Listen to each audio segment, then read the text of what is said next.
tu ni ku ai ke Olympic hi gold hang go hang sing tu masanga ho India sunga international la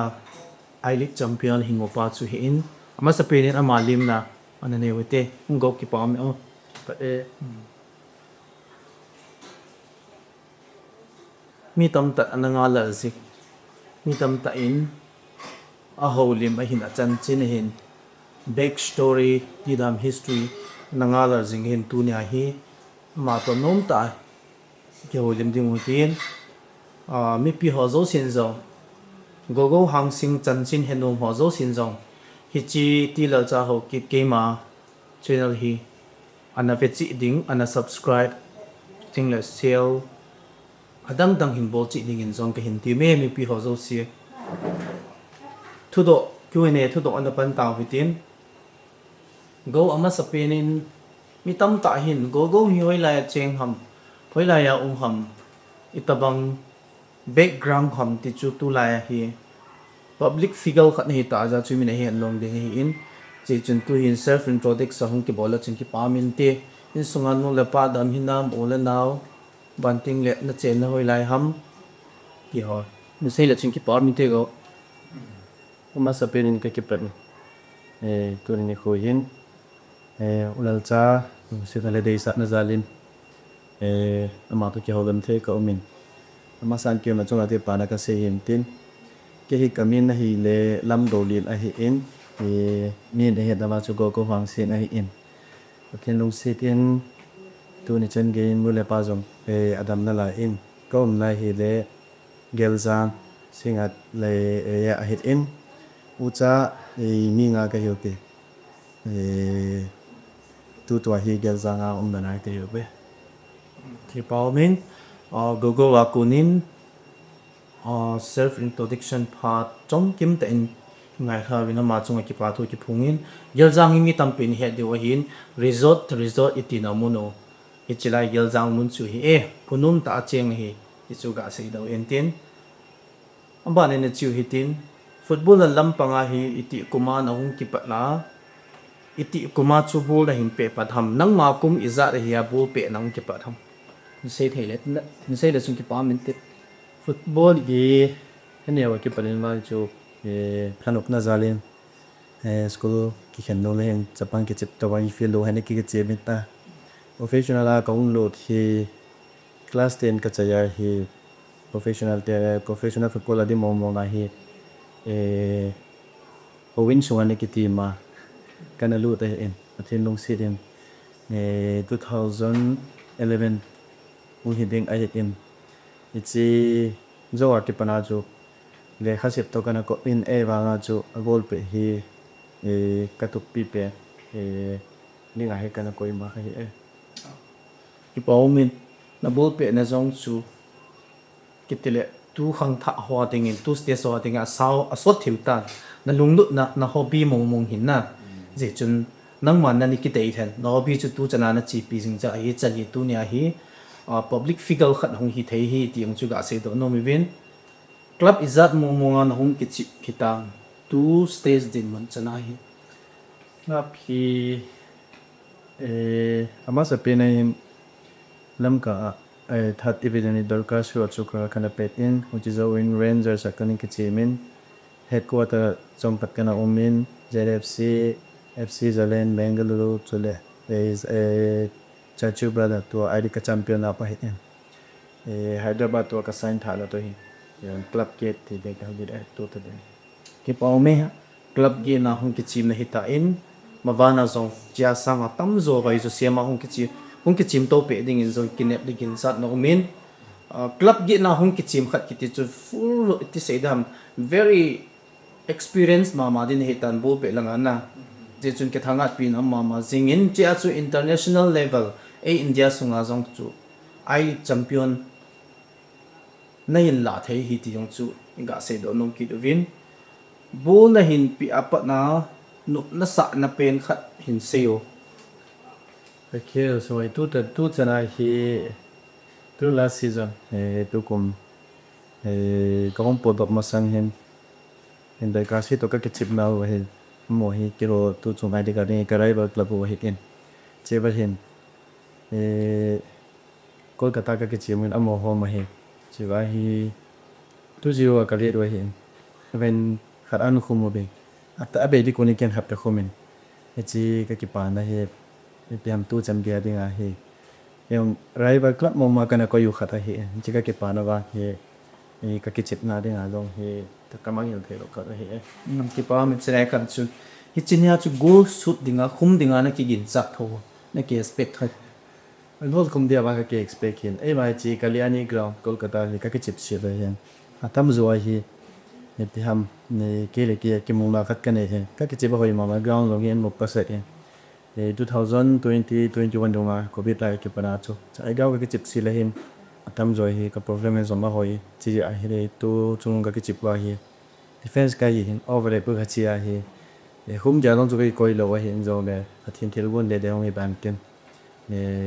điểm chắc của mình có hạt tiêu của mình chỉ là show chiều nào cả rồi nè chu ball na hin pe ball na pe jing ball na hin pe phat le núp na sa na pen chu goal na khum chu hin na hi chi ni khwa na khum chu hin hi chi ni khwa na ki pa na ti lawa cha danga chu zong le chi ni khwa chu sang di hi ti chu ga sei do num hin tin angai nu ki pau ma jing in aban ban no nei khum jing di ti chu ki ne pi na hi ti chu ga phung do vin ball na hung ki chi ma pa na hi aha ne pen a chi ni khu ha sai ilo le kya ding chi ni khu hi aha pen na ti ni khu na sei thei da sei le jing ki pa min te na mi min nup na jing ki to lo jai ki pa na jing na 2022 cùng hiện February 1st February Kolkata cùng lại tàu hiện chỉ vậy in ai lịch chỉ là gì na hiện cái player hi som ni le li to bằng cái hiệu cái chỉ season chu cái ông cái struggle mà cái injury cái comeback ông hi cái coach Pau hin ama nung cái tu lo ham cái đi in chỉ vào dòng hi match dòng cái chân ngay hiện team mà dòng liệt over in cái gì chỉ vào 1st February hiện chỉ ni chun cái ông phải tên tàu nó cái kim mặt chỉ ni cái pana vào hồi ta cái pan thì cái thì lệ prestige match cái chỉ moving cái học cái 11v11 cái chip là hiện lệ khát bốc sẽ left over là ông cái bù sẽ anh ngay hình coi chỉ ni vang số thì ham cái hình khui chân nam cái tin atong cái in cái shit to coi mà mua cái đó cái số mấy cái cặp rồi đấy là để chân ham cái này cầm mang hiểu cái đó cái hình của mà hình phong cái tên này cái hình thế vang cái tu kia cái tu đi nó cái đấy in vậy mà tu đi phải bữa cái tu đi nó coi mà tu đi nó cái đấy thì na chỉ nhà cái hình thế na cái quái span hết bọn này cái hình của ai thì cầm mang hình nào khác lên cái Philippines hết chỗ này thì có này cái Philippines na cái bảo mình na it is either ham football phát này ra chu na professional line khát hi hi chinia chu mil an zoom ding to na nang man na goal ti chu na tuk chu na an hun ta lo ja chu na kot spa chung ha chana mo lo han jing na lung na jing hin chu mi me hin thei thi le hin na zong le thu chi hin gen thei ma sa le nup sa ma sa in ikipa ma sa le ti gen thei ma sa le ki nup sa ti hin na nga ding la mai la ma do te ne zo hin te ti chu ga sei do hin tin ichi tu chung international level na India I League champion na hin mu captain title na hin mu chu hi chi na mu ding na mu zo zo wa chu na lung ge la chu pi hung kilanga chung kia hung kia lang trophy tu chung hi ki bhawan ki pa ne acham kim be hi na asi chu case ne wa omi ne ranga chu ipiha football hedi ta ho de chu champion ki hit in ho the federation asong na chu min politics som le pai thil tam ta bol long de champion ha chu champion ni milok si hen na in ti long de ke ma mi mala ka ki pa na ka long na homo ma sa pen chu athin long si din 2021 kum dunga para hi ISL dunga yani ki chim binga ka hi dia club ni le thum tren ani ki rosing ka hi athin del go ni dan te kana po do the ji le a transfer bon yan ni ana boy ji in chiwa hin ka gear do khat kalong ki maung ki lang ma su pen pathinin hi chi trophy e top sa num je a he piam hi wa hin ina koi jing tin ka ki lai se hi kalung ki maung ki lang ma sa pen a hin aji chu trophy tam ta mi a hian lang ko professional player man tam ta akidom ta na ne ba ngai et khilo be mi a ding ama sapin ta bang hi je history to bang khata hi ja hi ichi kalung thema ke lang ma sa pen te ki pona pen so hi Bảo miên mi hi miên cái bà na in này giống hình cái bà này trong kim giật gì đâu na ai nói hết chi ni thu pi ta yêu hồ English cái tele cookie zo cha te songa dinga cookie chapa khane international na ai liga champion na hin la ho chu ye la he chu yum la chu em cái thanga pi ma jing mun tina cookie chan nu chapa zo si jong cookie cha te chan nu chapa zo si biham itila hung ta dem ti chu mi na nga la hin ale hichinya na lungial chu tu na seitan nangin ka kipa na cham kim ze pui ne ti hin hi zong le hi chu na nga dinga pathin anagun hin din na anaguna ama mailama kal sebe ne ding zo alam pina simpi hin tin ale hichinya na na muna pa na tiute na hunga mun tina ke so ho chu ding le organization chum khon lam kop tina la lam tin pa vui ho galending ho nei pi na wa chu na lung thima chu pi hunguma kalung thema te le hem te thing ta chu ke ki ya sign te thi hung tho pi en den thia a chi ma sa pen ai den le thia wang chu lo le pai te o hi pai te en pa chai le khi le nai te chung na mel kam obe ai zol ka lumem jong to polero service ho hi en na wer ka obe lang kong tron le loi le pa ya ko nin kusunga ko na hin chu ke so ko ni le tam ta hu ka se banga hi tu chung ai de ki chi ta in de le hin ki pa rang chu cham kim ding ma ai den na ki pa wang ai thile ta ta mang ne wa hi ke se be ro ge ai hi o mai em chi ta bang kong ko mai a lo ke lo wala celebration kha e chu tho wai na isai mai mi zo sin he thim lo ai em cho zo chong ge explain the hi ke thi em ki jong le nei ita banga pi ha mi te lung sit na e ro le ta min e hom thona ka chang le be ri na ka chan me no lom ka se in ta in na ka ki pa e ti lo chu se ding ke re hichiban jom chu hichinia nom na pa na hichi in mun chan gerzang chan ti taw te lam ka tol pi chan na hin pui lunga organization chung hin ke so hin de ko ati noi lai hin na mizoram ka hin mun tinalam ko na hin bui pi ho lam kai leader so cookie zo cha te chung wa hi ke pa thu na sei no mal hin sei si hi ati pen ma a hi anio pena koi ma ba mi malin ka phazo hi na e wanga ye ka chu ma hin kong thula ki pana tu ni chen ki hi wa hi sali lang ong nai ta mi mala hin tu ni chen kyang ki pa pi be nai lo a hi ka bai ha num pen choi hi le mi tam teng jong e ko in ke jong mi tam ta ina ka chi ha ka chi khar ma jong ong min pin e ko wa ka chi na nong tam ta mi tin e jong le ka se bung pen chu ka ki pa na ka chu nga na gi kho na ule ne chi pa pi na wi na ka ki pa ken jong ma ba na e chi ne ki pa pi na ho gi pathim phathe bu ka chan noi ma ba na hin na hon jong ta na ne num be ro vin na pathin pan pha sa le e chi sa ma jong hoi jo le phodon ki chan the na la yin na nung ting ne chi a hi na taw no vani nang de bin la ken no ka zo chen bia ram hi pinam mi long ne tan kala ding e ka ki chip nai na min chap kim ta in na hin dol bunin go fang sing international I League champion na dinga captain kha hin mu na chunga ahu karsun ya pa na lo hin na ki pa na nei ni ai mun lo ngun lam ka tol pi i chen naw mun chan hin pui thunga lam ka tui ka hin bui pi ke so hi in organization chum hi in leaders chum ho zo si chunga ki pa thu a hin sein cham kip tan ngai havin maila ma zong la sat up anin la jing ting in ikini amuve to na banen an chi ki uhitin na hin khu na life partner til na sorry na life na kerala hi chi bul pe ding hi na chi pi jing ding ham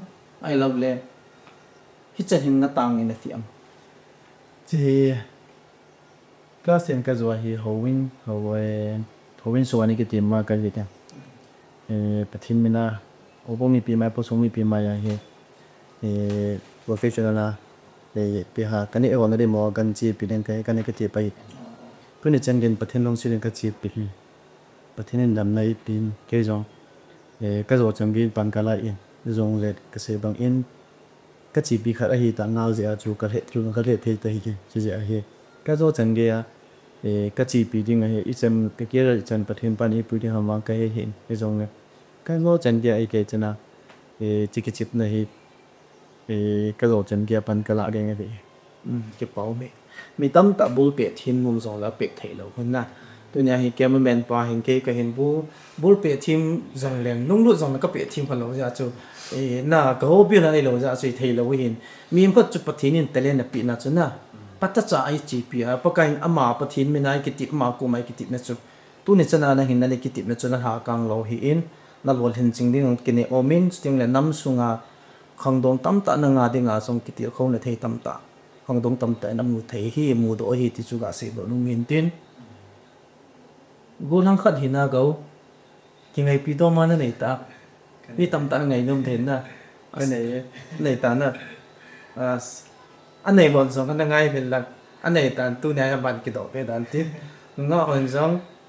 gulang go go hin do ma này tai thì chỗ anh ấy tạo việc thì chỗ cái phần đó he nó tai cái holding hin na nhiều trang cái mồ nó sốt ấy ta na chả chỗ nó tai cái holding hin lấy sự chung hi lát sa cái tele footballer cái tí hồ tin gam cái mục biển hi gam cái chuẩn thầu hi giống lệ hi cho hi ý mình ít chân chung hi ít chân hin cái trái tay cái lông oi tay cái thế nó toàn nó nhìn giống nó chân hi ít chân bắt thiên bắt thấy bu na blessing thì đam God blessing nó chân hi nó lông oi đi lâu chỗ na mi lông oi nó lâu hi ít chân lấy sự chung hi sự chung đấy chắc ngày chắc hôm hi ít chân nào lấy sự bắt thiên là xin lấy sự thế na hi cha hi kam zo si hi ít chút nào lo gam long tama tam na lai đi ít chút sau gam long tama tam đi ít chi na kha gam long tama tam mi chi lo nang tam đi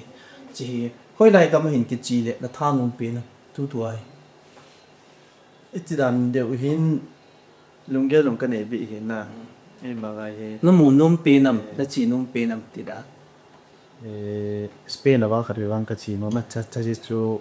ya football player khát vang ra đây hôm nay football da khat in za Spain te ki chi phu World Cup World Cup lai if back chung na mo thiu mo ko la na adi in azi chu bur pe thei lo on man ka vat num le na ho chen na vat num du he sai ge cameraman ho la sa ho hin bur jong ki pe thim di le phati hin na ki ho chu ka lai ni di lo le ba ga chu a vat na ka vat num ki no bur pe ho na Spain ala chi num phi bulang go Spain chi num phi na dam lang chi va dei tai ki se reverse ana ana he win lang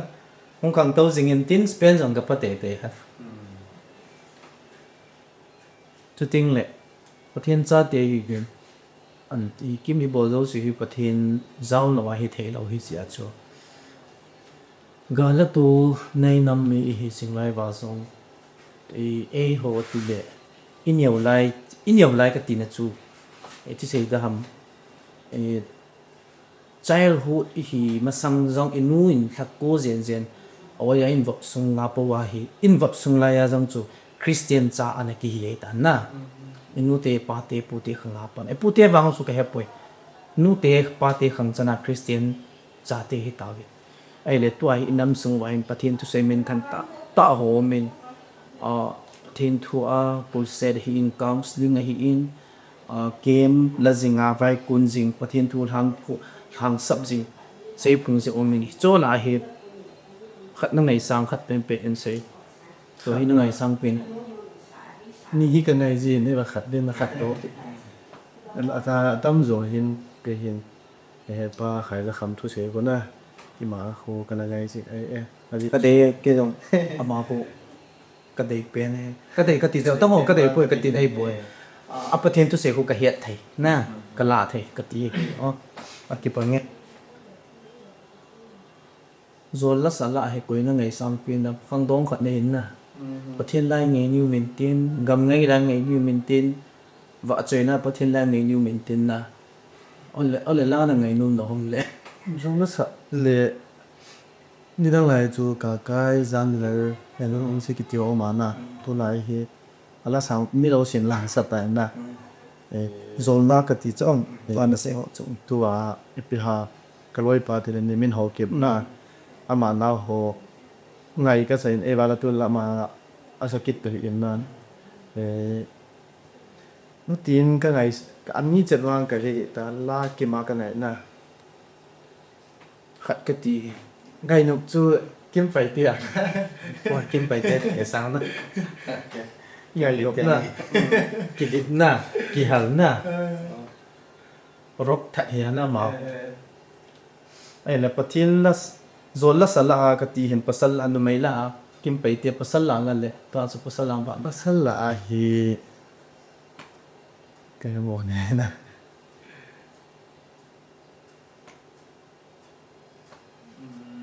tua cái là ngày chết ta rồi là bọn cái ngày chết thì là cái rồi hiện tại thì ha primi hong sai lan nào ông ni cũng rất có tua cái hiện phụ cái điều bữa na một bữa na cái này cái điều bữa cái hàng ngày đấy primi mà cái ngày nôm cha cha cha mi khong sai na pasal la pathin la sala he koi da sa he na ngai nyum pin na rong them to kha cái đúng thêm tổng khác thì lệ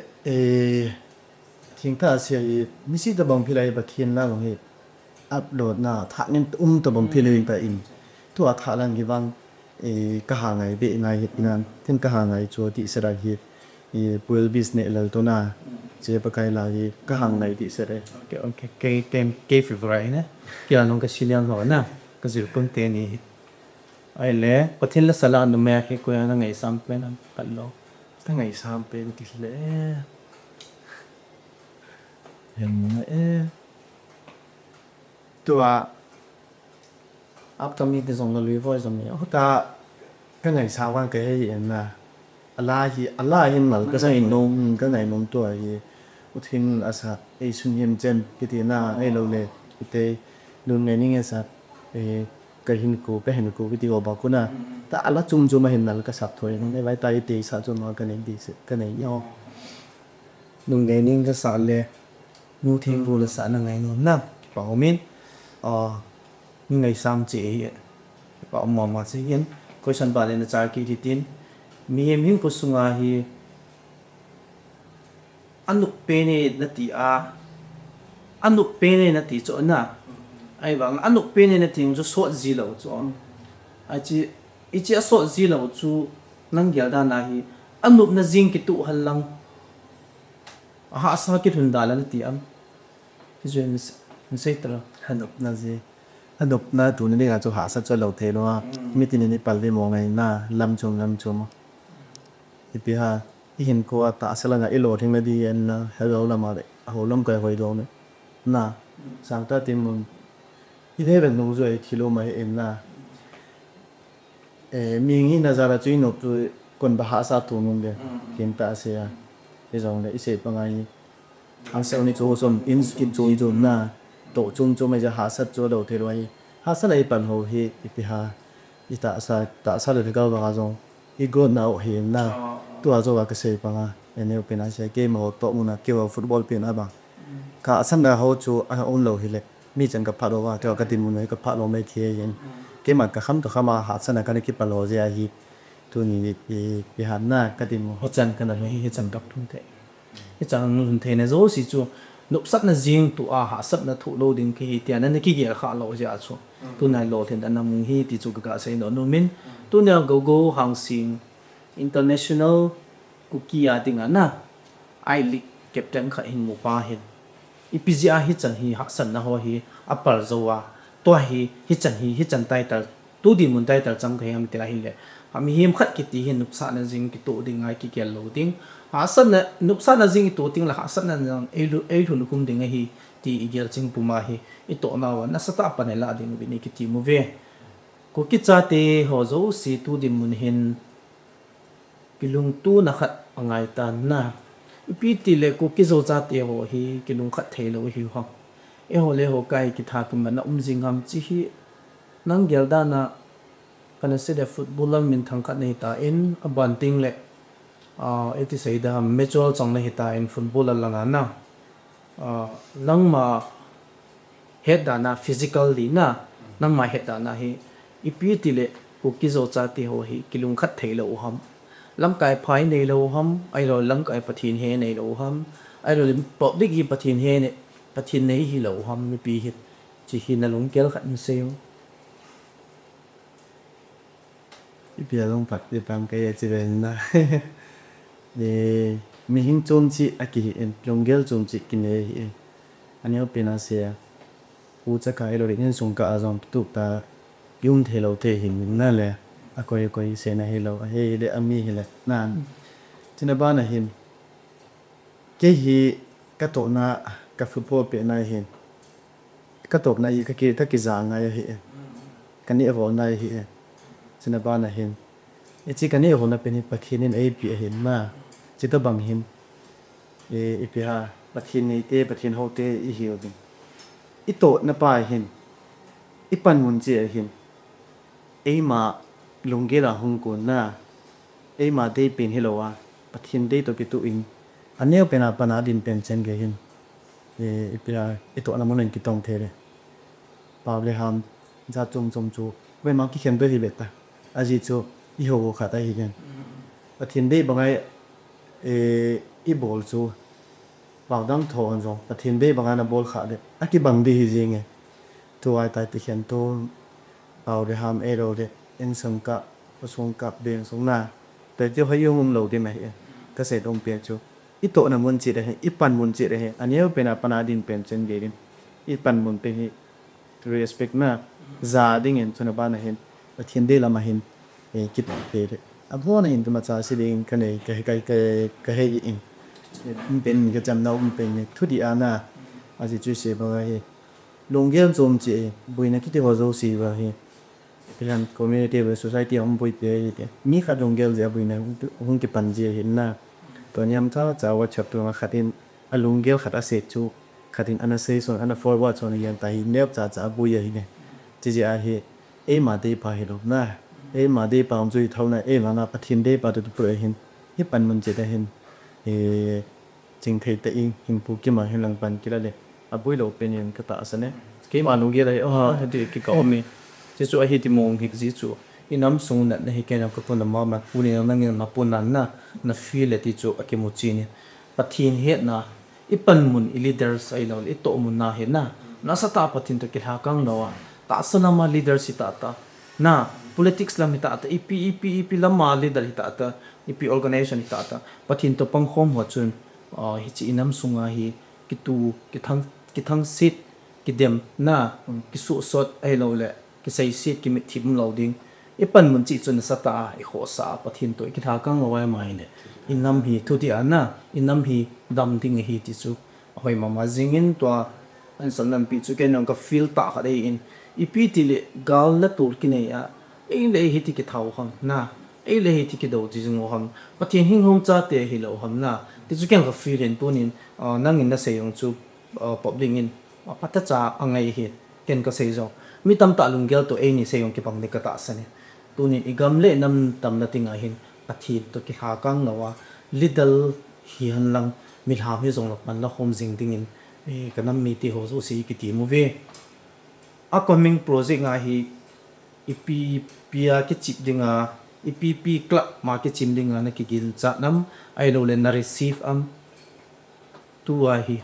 upcoming a hena upcoming là thì là tu tới đi thì cái sign rồi tại na club tới nên rồi bắt đầu cái sign tới in chỉ bảo chú nên cái contribute mà hiện tại in cái dòng này thì chú cũng phải bổ sung cái sign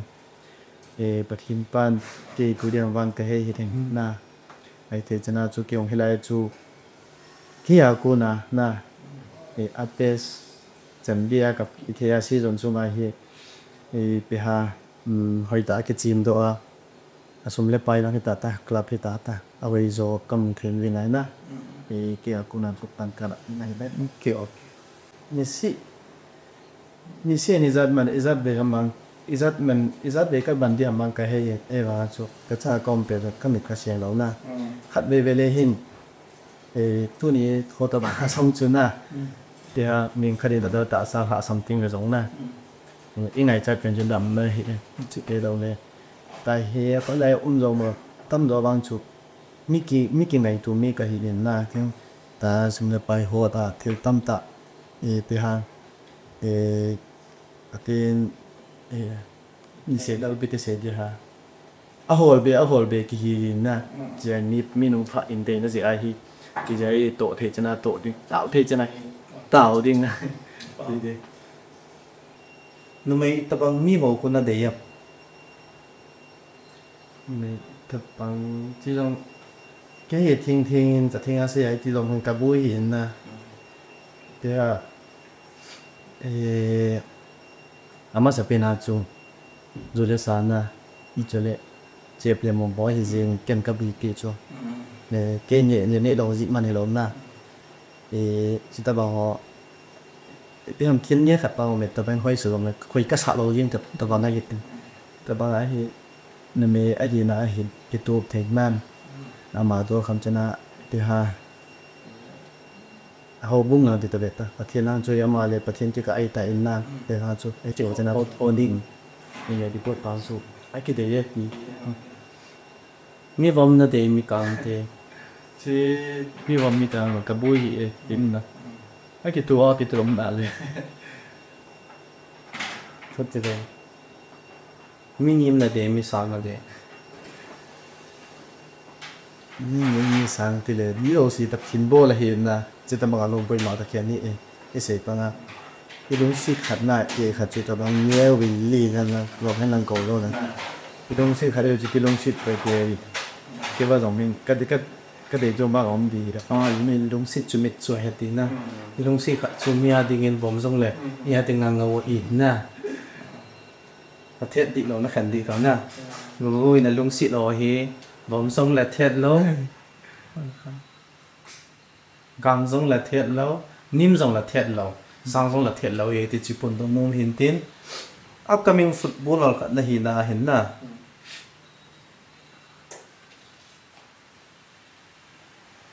igam sungu hina ipiti hallang hile khanto na thei dam khanto na pu do thei na dinga hi ti palla de ka si mo gen hi sei ti public figure khan hi ta na agam song society soi do football là nó to igam sungu mo only not footballer only ki lo na igam sungu development na an lang ho lang sa ho lang ki song le ki dung khat thea palla thei na dinga hi na ipi hu man lang hi le igam hi patinin APU gam sung khang to mi tena tia cái gì bảo ha hi azo cái gì to con in cái bảo mình mà cái gì hi ipira asai lo si yong ke se hi laki hi min ake mi zo sin azo lo thu hi amna sa pen ai man ka thin di ka ai zeng a thin hing ho te kha ding na chu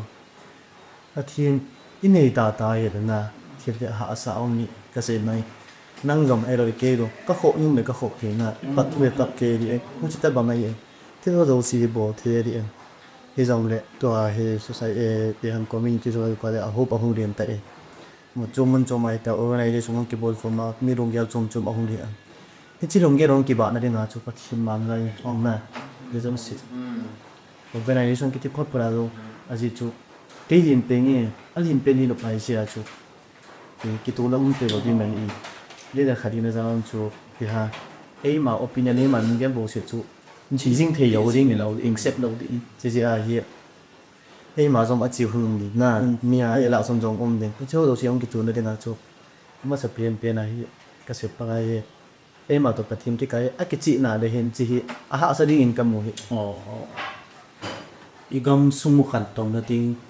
ipilam pang gil development za chom han lam and open a say ding na society bo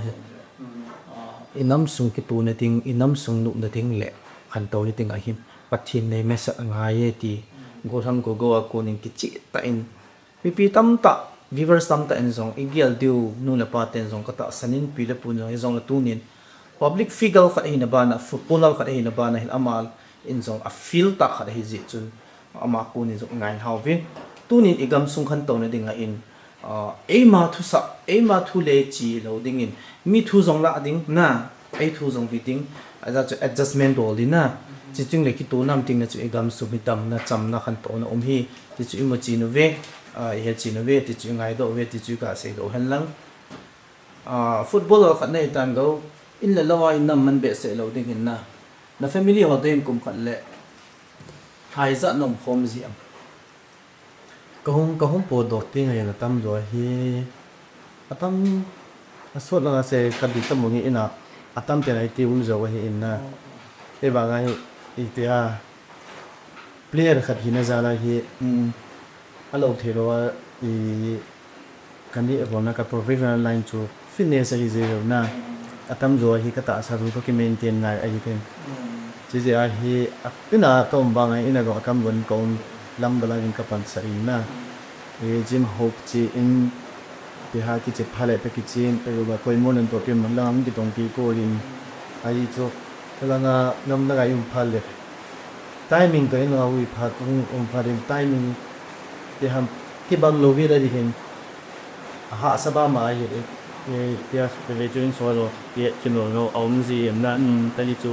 ko na ko bang ba ni ko on ke ling do ta ai ke chana chu jo ni pan nom dan ni tan le ba se ba bu ke ba le vi a hi bung bui zet chi na hom bui zet chi a hi ke te no na om zin jom le e a ham pi atam zo chu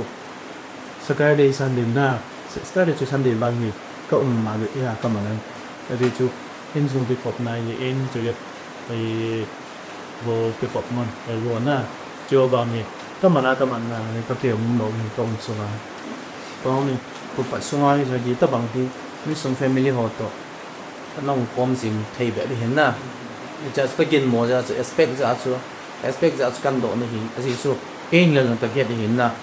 áp tạo qua rằng là area from khu kia là anh nên giàu xí lớn na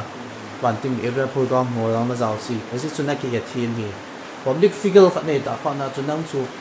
mi tham tí lệ mi pi hồng này về bùng anh ông chịu tạo bao giờ askan độ hình na aje chu viver song yung dong đi bur pe ho football ang auto space pa mo ye am so ang a family ho to am na am sorry da askan pin din am ko ni ngai ka bin mela ai pi men du te na mela ka tin soi la ya ti ga ma om lo mai na kami yung nun ba ni cái đẹp của các bạn thật là tiền thì điều chỉ chắc cái bộ tập này cái gì gì cái gì gì nó mua gì hết đàn chứ ta không có đủ bộ đàn hay là sao lại bị sao là những tiền nào sao là hôm chỗ nào sao chỗ này cái asa chú bồi lên hầm bồi lên trên hàng là sao trên hàng là sao chú ông bên nào chú ok tiền là thế mà ra cái gì tiền football kat na hin ay cookie nam sunga ding na cookie chapa ading na ai lead captain na de ta ji chung sa ha senior ti ho mi su ngai kam ta on nan te na so le tu nam ste sa ding a he nang in na football na ngai sa nga bul pe ho na ngai sa bunga tu ni ai mi kam ho se mi kam ho kat nan dom de te Ronaldo or Messi là cái gì gì thì thì ha cái gì cả thì lòng tôi tên là à gì chứ hạt đủ một tí chứ hạt bù thì đấy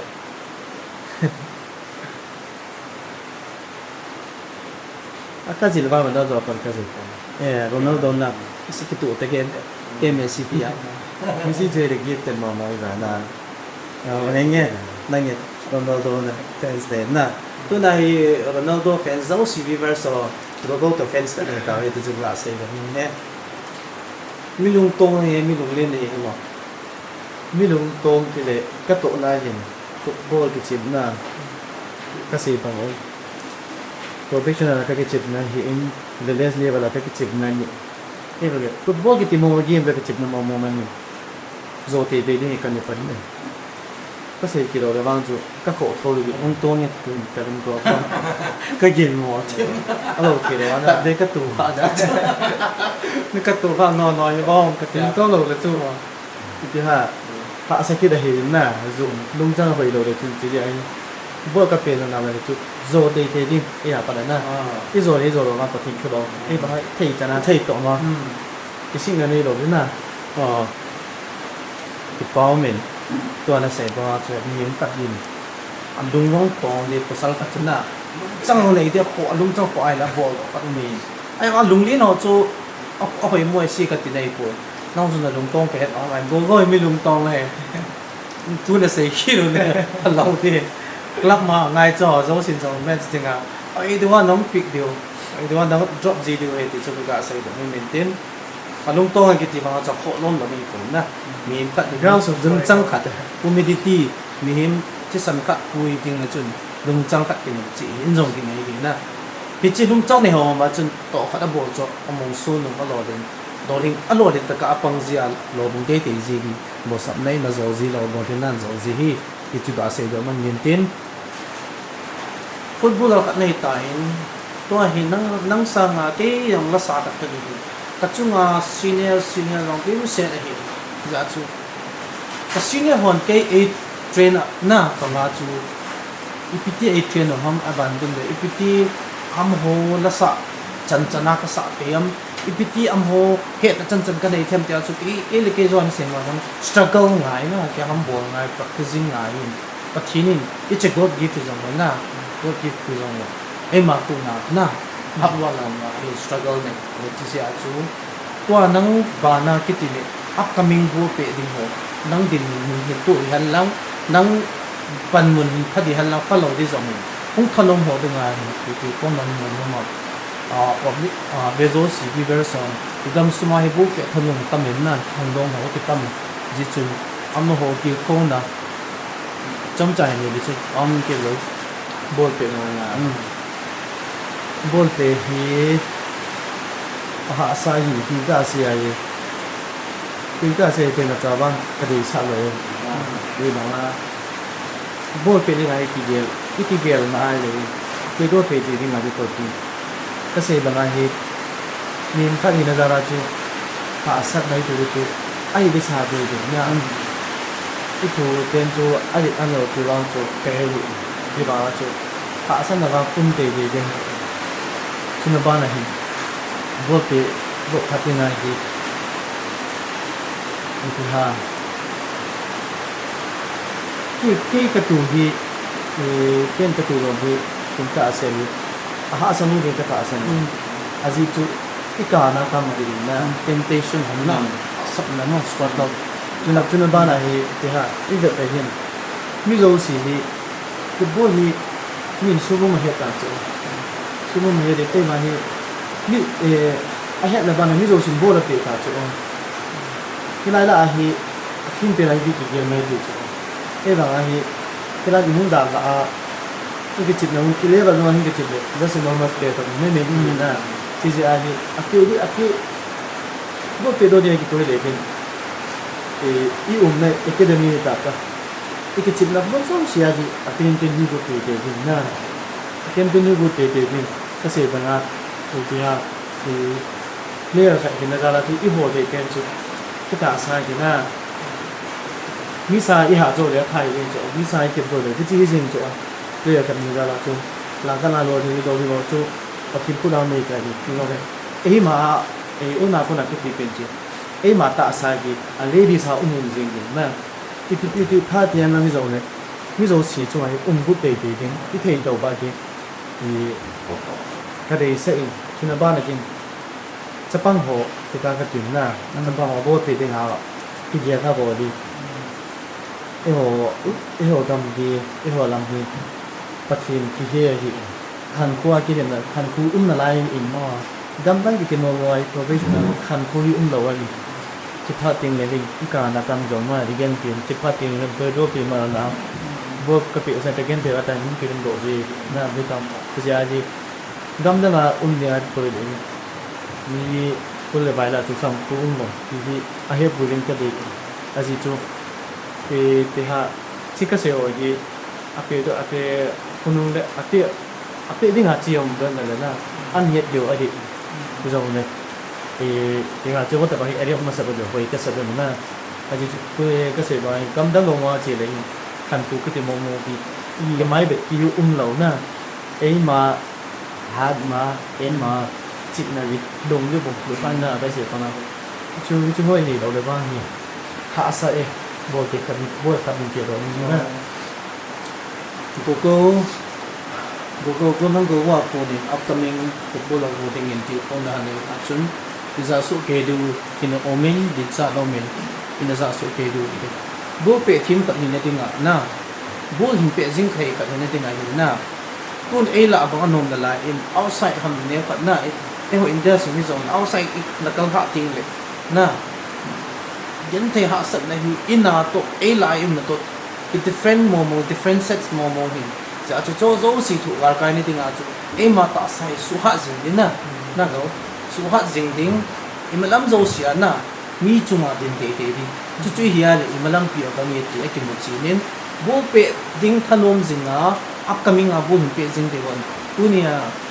e ho kine pi u ta ku ki chapa football pe team ma international level la ai ri captain hin la hin mu kudang do to win ti khong na le mai lama upcoming bolin pe ding ho ko ma de sa na hin se go chu i in as su ke win bo pe team ding ho zo sin a chi hin chi pi jing ding zo sin hin pe zom jing ding zo sin ama tu se so hai tu ai ne king e ru hi ti chu da sa han nang i ba men tu ni ko na ta nan tam ta nei pi a tu ni yes are hin tar ki jin zo be ren cho ki pa do ta khungin tuin a chen lam an lo pa ki tin a chen jom ka hin tu nai tu jinga thai la ki ti na tu din muna hi to hi suti na hu hin tu din muna hi ko bin program ai lo na nei oma football lam ma tu a hi ka pha ka chi ding ni ki khirin na in len ko bore adu ji kon that pi ri um de ni tin para ni tunda pada na de ko bolon don ki bol de phan mo ya di to adi chakam area la mi ta na kana hoi lai ro along yup khal ani anom pha len ya la hin bol la na hin ki leu phat na ki chwe nam ko ching ha ka bang yam na di ko u ni hedin ni ko hama ke thua di na leo ka hi ge coaching ka ti ke ram ti di kalung ge la hi in nei ba ha di nung jam me me lai na ai ke re ti chu kaplan ane koi tabang football coaching na no mo zo sin tu kum chuna na pat nan mo na chom ai lig champion captain lol hin na sang ka hin mo tu thang go go win tu din muna hi koi tabang inam suwa football team ball min pe nu ho area hi ta talam ka area na din te chia hi coaching la no bo zo si ama hin academic khat na ko hi cha ba hi lo cha hi zong le just sit ya hi anung lu ma mai la ma teaching na coaching anei pi the hi ama hin ko hong jing in hi koi tabang mu la pa hin mi mal ni tin ama ko ma coaching na no mo zo sin do hang sin about the international level la I big champion min la ama ko ma izil sa theu hi ti chu biver so nu la pa te ting le hang dong te ho nau te ho zo si ko ma tim na de hek sa na keng le hin tin ti na se ni mang ko ya ko te ho na na ni chi de jing le bi na ni cái có mà na rồi sai chỉ đâu ra cha thì cái gì vậy anh nhớ vào cái phần gọi kiểu cái area khát cái này là bao nhiêu rồi thì cái hồi chúng ta làm như thế là con chúng ta trong cái cái mắm rau thì không sao mà đi hết chỉ mà ngoài gospel singer cái đi in cái hiện tượng trên điện Amazon cái hết là cái phần Amazon cái cái mà rau nó bao nhiêu thôi ạ cái món cái đồ nó không thể hình lắm chỉ là cái nhà để công tácของcái hồi nó có là gì ví dụ là tôi làm cái sự công ty mà chế là còn cái anh nói thì cái là nó sẽ tùy nó sản xuất ra cái kiểu liên ngành ai thấy chén thì không tham ai ở ngoài ở đi thì chỉ có số thôi là gì sẽ có ngày mới còn tiền là đi thì thì alang lang chung anh bisa support kita tu kan se tu ke tu pa punya dia na than nan dam ta nei pi logo hang sin semua tu pa tu sang ta ken tu nge de pa ngam chen chai ten tu pa mi o do